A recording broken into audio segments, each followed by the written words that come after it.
నాకు చాలా రోజుల సంది ఒక్క ముచ్చట సమజ్ కాలేదుల్లా.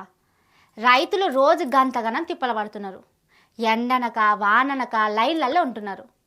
అయినా కానీ ఎందుకు యూరియా ఇస్తలేరు, ఎందుకు ఇంతగనం తిప్పల పెడుతున్నారో అస్సలే సమజ్ కాలే. కానీ నిన్న కేటీఆర్ సార్ చెప్పినాక తెలిసిందుల్లో చెట్టెండిపోవాలంటే నీళ్లు పోసుడు బంద్ చేయాలి. మన సర్కారోళ్ళు కూడా అదే పని చేస్తున్నట్టు కొడుతున్నది. ఇప్పుడు మస్తుగా యూరియా బస్తాలు ఇచ్చిండనుకో రైతులు తీసుకుపోయి పంటలకేస్తారు. పంటలు మంచిగా పెరుగుతాయి, మస్తు పంట పండుతుంది. మరి అవన్నీ ఎవరు కొనాలే? మళ్ళా సర్కారోళ్ళకే కదా తిప్పల.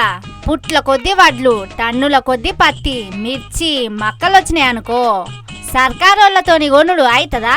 ఇవన్నీ కొనటానికి సర్కారోళ్ళ తాన పైసలున్నాయా? అందుకే ఇప్పుడే యూరియా బంద్ పెడితే దిగుబడి తక్కువ వస్తది, కొనే పని ఉండది, వడ్లకు బోనస్ ఇచ్చే పని ఉండది, పైసలు మిగులుతాయి, అవి వేరే కాడ పనికొస్తాయి. అందుకే కావాలనే యూరియాను ఆలస్యం చేస్తున్నారట. 2 నెలల సంది రైతులు తిప్పల పడుతున్నా గాని సర్కారోళ్ళు ఆ ముచ్చట ఈ ముచ్చట చెప్పి కాలం గడిపింది కూడా అందుకేనట. కానీ రేవంతన్ సారు ఏవన్న ప్లానింగ్ వేసిండానుల్లా ఢిల్లీలున్నోళ్ళ మీద పెట్టి రైతులను ఆగం పట్టించిండు. ఇసొంటి ఆలోచనలు చేసుట్లా రేవంతన్ సార్ను మించినోళ్ళు లేరు పోన్రి.